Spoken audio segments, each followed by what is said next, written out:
Bhuj station road પર આવેલ જનતાઘરની બાજુમાં નીલકંઠ ગેસ્ટ હાઉસમાં મોડી રાત્રે Bhuj A division, B division, SOG અને લોકલ ક્રાઇમ બ્રાન્ચની સંયુક્ત ટીમે દરોડો પાડ્યો હતો, જેમાં આશરે 95 થી 100 ગ્રામ શંકાસ્પદ હેરોઇન સાથે 2 શખ્સોની ધરપકડ કરી હતી। જપ્ત કરાયેલા માદક પદાર્થની આંતરરાષ્ટ્રીય બજાર કિંમત અંદાજે 20 લાખ હોવાનું પ્રાથમિક રીતે જાણવા મળ્યું છે। સૂત્રો પાસેથી મળતી માહિતી મુજબ પંજાબના હરપ્રીત સિંઘ અને રાજસ્થાનના રામજસ પ્રતાપરામ બિશ્નોઈના બંને શખ્સો ગત રાત્રે ગેસ્ટ હાઉસમાં પહોંચ્યા હતા।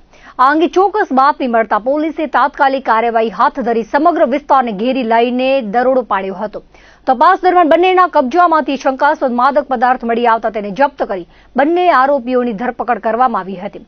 રાત્રે ભર બજારમાં એક સાથે મોટી સંખ્યામાં પોલીસના વાહનો પહોંચી જતા સ્થાનિકોમાં ગભરાટ સાથે કુતૂહલ ફેલાયું હતું। સવારે વેપારીઓ દુકાન ખોલવા પહોંચ્યા ત્યારે પણ પોલીસનો ચુસ્ત બંદોબસ્ત જોવા મળ્યો હતો। સમગ્ર વિસ્તારમાં કાર્યવાહીને લઈને ચર્ચાઓ જાગી હતી। પકડાયેલા શંકાસ્પદ પદાર્થની તપાસ માટે ફોરેન્સિક સાયન્સ લેબોરેટરીની ટીમને બોલાવવામાં આવી હતી। એફએસએલ દ્વારા લેવાયેલા નમૂનાની પ્રાથમિક તપાસમાં આ પદાર્થ હેરોઇન હોવાનું સામે આવ્યું છે। પોલીસે બંને આરોપીઓની સઘન પૂછપરછ કરી તેમના રિમાન્ડ મેળવવાની તજવીજ હાથ ધરી છે।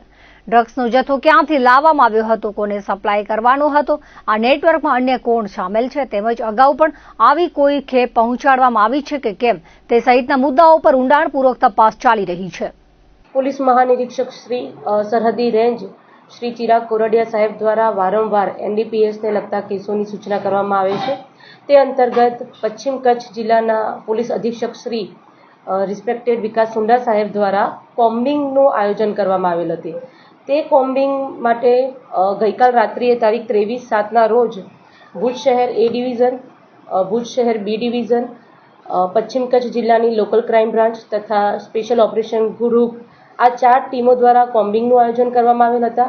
આ 4 ટીમો જ્યારે કોમ્બિંગમાં હતા તે દરમિયાન જનતાઘર પાસે એક નીલકંઠ ગેસ્ટ હાઉસ આવેલ છે।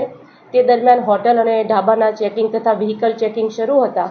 તે દરમિયાન આ ગેસ્ટ હાઉસમાં 2 શંકાસ્પદ ઈસમો જેમની તપાસ કરતા તેમના કબજામાંથી માદક પદાર્થ હેરોઇન જે 96.5 કિલોગ્રામ જેટલું તથા તેની મૂળ કિંમત 19,30,000 જેટલી જણાઈ આવેલ છે। આ 2 ઈસમોને માદક પદાર્થ સાથે પકડી પાડી ત્યારબાદ તેની કાયદેસરની કાર્યવાહી હાથ ધરવામાં આવી છે। પ્રાથમિક પૂછપરછ દરમિયાન એવું જાણવામાં આવેલ છે કે આ બંને ઈસમો મૂળ પંજાબના તથા બંને ઈસમોના નામ પ્રથમ આરોપી રામજસ ઉર્ફે રમેશ પ્રતાપરામ ગોદારા જેની ઉંમર 25 વર્ષ જેટલી છે, જે મૂળ રાજસ્થાનના છે, તથા હરપ્રીત સિંઘ બલવિંદર સિંહ જેની ઉંમર 42 વર્ષ કે જેઓ ફિરોઝપુર પંજાબના છે।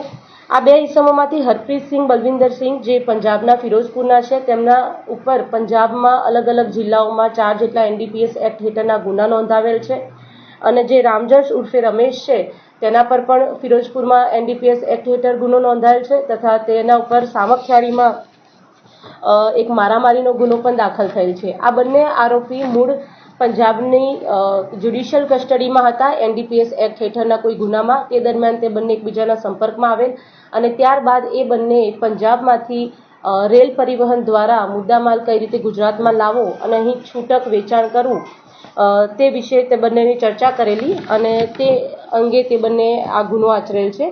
આ બંને આરોપી વિરુદ્ધ હાલ ભુજ શહેર એ ડિવિઝન પોલીસ સ્ટેશન ખાતે ગુનો નોંધાયેલ છે જે એનડીપીએસ એક્ટ હેઠળ દાખલ થયેલ છે।